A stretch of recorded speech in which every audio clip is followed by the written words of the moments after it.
açoitados.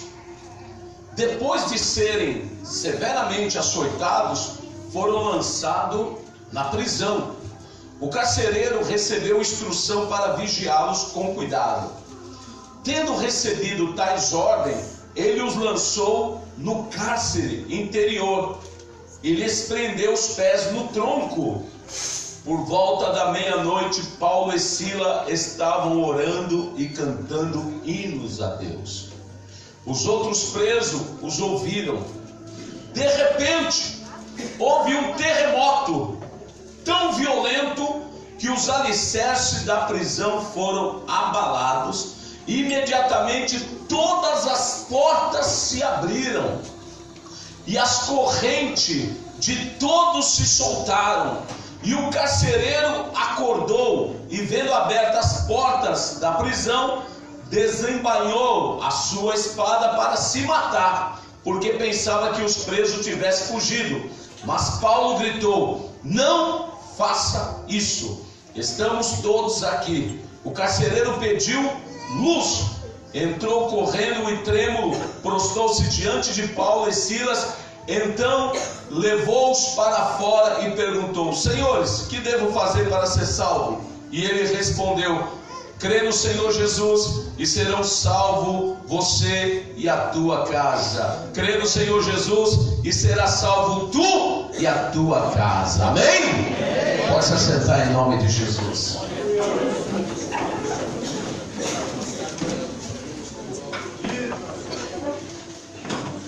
Esses dois homens de Deus, esses dois apóstolos de Deus, eles foram lançados no cárcere por fazer algo bom, por fazer uma benevolência, um benefício a uma pessoa. A Bíblia diz nessa história que havia uma menina que tinha um espírito de adivinhação. Não era um espírito de profecia, era um espírito de adivinhação. E a palavra de Deus diz então que ela começou a profetizar com o espírito de adivinhação, o espírito da parte do diabo, dizendo que Paulo e Silas eram homens, servos do Deus Altíssimo. E Paulo ficou assim, pô, mas ela está falando algo que é verdade. Ela está falando algo que é verdade. Só que ela estava falando algo para mexer no ego de Paulo, para mexer no ego de Silas. Olha, eles são servos do Deus Altíssimo. E quando enche o teu ego, vem a soberba. E na soberba Deus não opera. Muitas vezes existem certos elogios na nossa vida que a gente tem que tomar cuidado, porque toda honra, toda glória pertence a Deus, não pertence a mim, não pertence a ti, pertence ao Senhor. Eu estava pregando em Itapejara e Deus curou uma mulher na hora lá, e ela foi querer me abraçar de alegria. Eu falei: não, Jesus, eu não te fiz nada, o Senhor que fez. Não sou médico, não sou curandeiro. Você acreditou e Ele operou. Eu não posso pegar aquilo que não é meu. A honra é do Senhor. E aí o que aconteceu? A Bíblia diz que Paulo, ele orou 3 dias para ter o discernimento. E quando ele tem o discernimento, ele expulsa aquele espírito de adivinhação. Ele expulsa aquele demônio. E quando ele expulsa aquele demônio, havia homens que usavam aquela menina para ganhar dinheiro. Havia homem que explorava aquela menina. Aquela menina era uma escrava da adivinhação, escrava de homens gananciosos. Então, aqueles homens chegaram às autoridades da cidade e disseram que Paulo e Silas haviam dado uma nova doutrina e que roubava sua fonte de renda. Então as autoridades daquela cidade jogaram eles no cárcere da prisão, bateram neles, espancaram eles. Cristianismo, muitas vezes você falar o amor de Deus, fazer o bem, você vai ser apedrejado, você vai ser injustiçado. Por você falar para uma pessoa: Jesus te ama, talvez por você querer a tua família aqui, e a tua família muitas vezes fecha até a cara para você. Muitas vezes tem pessoas que você perdeu até a amizade, porque você se converteu ao cristianismo, porque você ama Jesus hoje. As pessoas viraram as costas, e tudo que você quer é que elas conheçam o Deus que você conheceu, o Deus que vai levar você para o céu. Você quer levar eles também, mas eles não entende isso. E por que eles não entendem? Porque lá em 2 Coríntios capítulo 4, verso 4, diz que o Deus desse século, o diabo, cegou o entendimento deles. Olha bem, a Bíblia diz que o Deus desse século, o diabo, cegou o entendimento deles, para que a luz do Evangelho não resplandecesse na vida deles. Você está aqui porque as escamas caíram. Você está aqui porque o Senhor te convenceu. Você está aqui porque não foi você que escolheu Jesus, mas Jesus te escolheu para estar aqui, para adorá-lo e para morar no céu. Você tem que orar pedindo: Deus, cai as escamas do meu marido, da minha mulher, da minha filha, do meu filho, do meu amigo, do meu vizinho, para que as escamas da cegueira espiritual caia por terra e Deus venha salvar essa vida. Aleluia. Pois a palavra diz que a nossa luta não é contra a carne, é contra o sangue, Efésios 6, mas contra demônios, contra principados, contra potestades e contra as hostes espiritual da maldade. Toda cidade tem uma potestade. O que é potestade? Uma autoridade espiritual. Uma de luz, da parte de Deus, e uma de Satanás, da parte das trevas. E a Bíblia diz que eles estão nesse primeiro céu. Eles estão nesse primeiro céu. E a Bíblia fala que a nossa luta não é contra a carne e nem contra o sangue, não é contra o teu parente, não é contra pessoas, mas contra as hostes espirituais. Quem são as hostes? Os exércitos do diabo que está na terra, destruindo pessoas com as drogas, com a prostituição, com a mentira, com o roubo, com o sequestro. As violências têm aumentado de um lugar para o outro. As gangues têm aumentado. Por quê? Porque Satanás está trabalhando. E por que Satanás está trabalhando? Porque ele sabe que está perto o seu fim. Ele sabe que Jesus está voltando. Ele sabe que todas as coisas vão se cumprir. Então a iniquidade está aumentando em cada lugar, em cada cidade. Você está vendo e ouvindo coisas que você não via no passado lá atrás, que hoje estão uma barbaridade terrível. Mas eu quero dizer, é sinais da volta do nosso Senhor Salvador Jesus Cristo. Mas eu quero dizer para você que está com a tua vida escondida em Deus, não temas, porque Deus disse que 1000 cairão ao teu lado, 10.000 à tua direita, mas você não vai ser atingido, porque você é a igreja do Senhor. Deus, Ele te guarda no sangue do Cordeiro de Deus.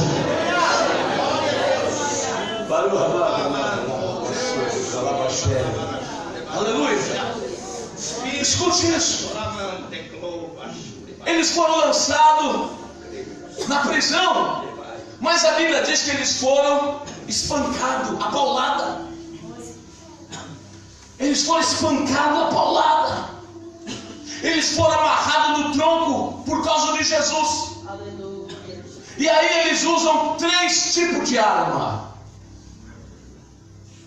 A Bíblia diz que eles começam a orar. Então, para eles orar, primeiro eles têm que crer. A primeira arma, a fé. O que nós vamos fazer? Estamos presos, poderemos ser mortos. Você crê em Deus? Creio. Você confia em Deus? Confio. Ele é nosso socorro bem presente no momento da tribulação e da angústia. Aquilo que você pensa que está amarrado, está preso, está difícil, quando você crê em Deus, confia em Deus, Deus pelejará por vós, Deus lutará por vós, e Deus vai quebrar os agrilhões, as correntes que está prendendo pessoas aqui nesse lugar, em nome de Jesus. Primeira ferramenta, a fé. A primeira arma que nós temos que ter é a fé. A fé em Deus. Apóstolo, eu creio em Deus, eu creio. Todos nós cremos em Deus. As crianças creem em Deus. Mas a fé é quando nós sabemos que Deus existe, mas nós achamos que nós não merecemos. Nós achamos que o vizinho vai receber a cura, o vizinho do lado vai receber a bênção, mas nós não vamos receber a bênção. Então essa dúvida impede o teu milagre, porque ela se torna falta de fé. Você sabe que Deus existe, você sabe que Deus é poderoso, você sabe que Deus é tremendo, você sabe que Deus opera, mas para você fica um ponto de interrogação. Você tem mais fé para ajudar uma outra pessoa do que a si mesmo. Você tem mais fé para pôr a mão em uma pessoa e curar essa pessoa do que você mesmo. Muitas vezes a nossa fé está mais ligada com o terceiro do que com nós. Muitas vezes a nossa fé, nós já fomos canal para muita gente. Creio que muitos aqui já foi canal para pessoas aqui. Canal de oração, de palavra, de revelação, de sonhos. Muitos de nós somos canal para outras pessoas.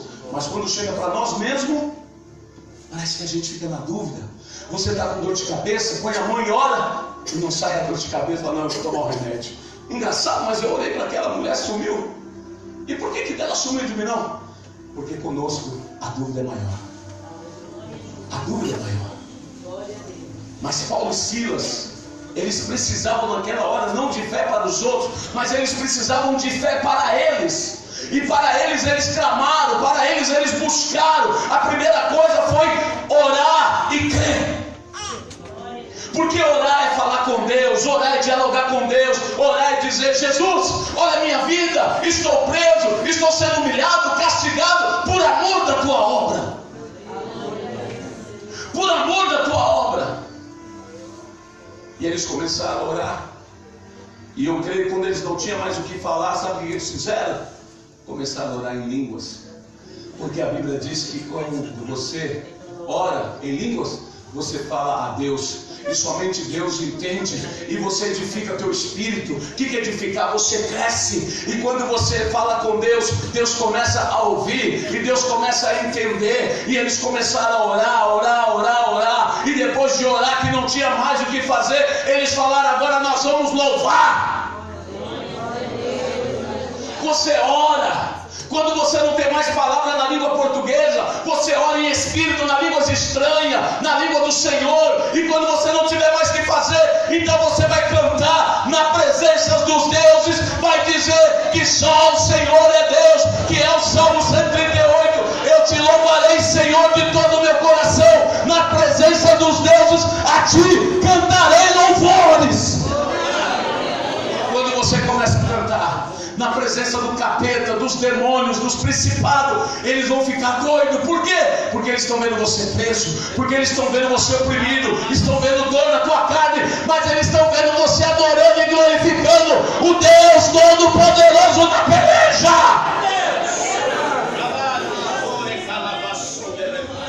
Na tua luta, não murmure, não olhe para trás, não desista. É tudo que o diabo quer. É tudo que o diabo quer. Que você murmure. O que é murmurar? Reclamar, se queixar. Não murmure nem do líder e nem de Deus.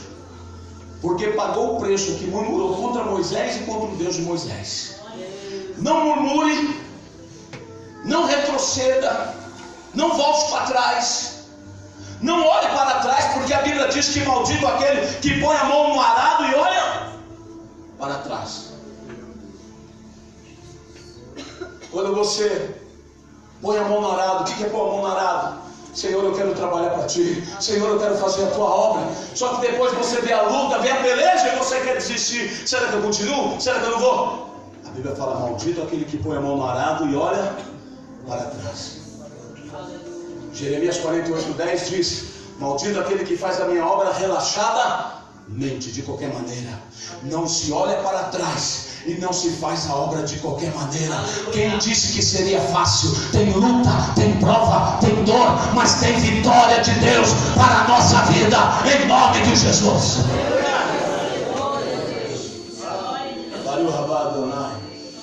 Deus está aqui em nosso meio. Aleluia. Aleluia. Tiveram fé, oraram e louvaram. Mas louvaram com unção. Porque Jesus diz na sua palavra que Ele habita no meio dos louvores. Mas eles estão cantando por quê? Porque Deus se manifesta quando você louva. Quando você louva, você não está sozinho. Você não está sozinha. Quando você louva, o Espírito de Deus, não é um anjo, não é um espírito pequeno. A Bíblia fala o Espírito de Deus. O Espírito de Deus habita no meio dos louvores. Quando você começa a louvar no meio da luta, da prova, saiba que Deus vai estar ali para pelejar pela tua vida e para te dar a vitória em nome de Jesus.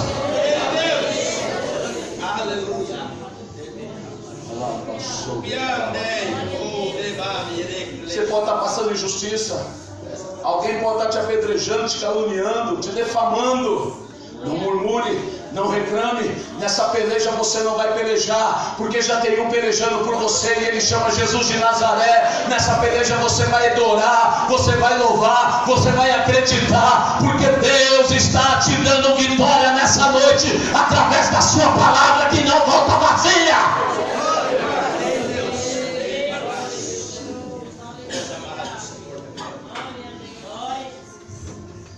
A Bíblia diz que quando eles começaram então a louvar, houve um terremoto.